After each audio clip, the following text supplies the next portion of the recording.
So Bionicle, of course, was a huge influence on fans of LEGO and also somehow turned the tide of the LEGO company from facing bankruptcy. But as much as people know about what Bionicle is from the surface, it actually turns out that the origin story for the theme was way more interesting than I thought it would be. So it was only until very recently that I got interested in Bionicle, well, more like reigniting an interest in the theme once more.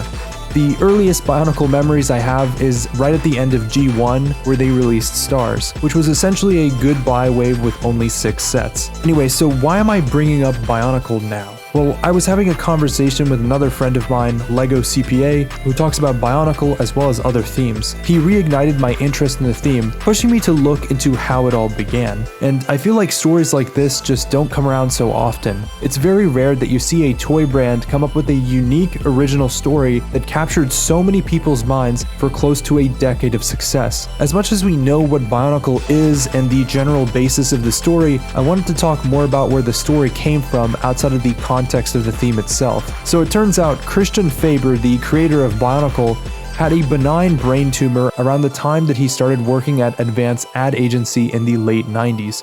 He worked on some themes like Throwbots or Slizer, as it's known throughout the rest of the world outside of North America. During this time, he was treating it with pills to keep his brain tumor under control. Those of you who know the story of Bionicle also know that it faces an eerily similar premise.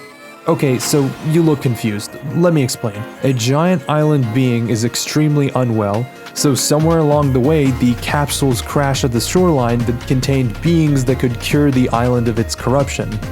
I think it's starting to make sense now, right? Faber blended creative elements of fiction and his own personal experiences to craft the story of Bionicle. LEGO historians and fans of Bionicle could argue that the story itself is easily the reason why so many kids in the early 2000s became such big fans of the product. Bionicle had what no other LEGO themes had done in the past, creating a consistent and continuous story that would keep people engaged for longer than the gimmick of novelty would ever last. This was the push that LEGO needed to pull themselves out of the rut, and Faber had learned from the shortcomings of other themes that he previously worked on, like Throwbots, which lacked an engaging narrative for kids to fall in love with. What I have in front of me is the Toa Mata, the most iconic Bionicle generation that started the entire series. From a first glance, without even knowing much about their backstories, you can kinda guess they have an elemental vibe based on their color and design language. Tahu here is of course the staple character of the entire theme. The Hao mask is an icon in the Bionicle world because it's the first ever mask design created by Faber and the Bionicle team.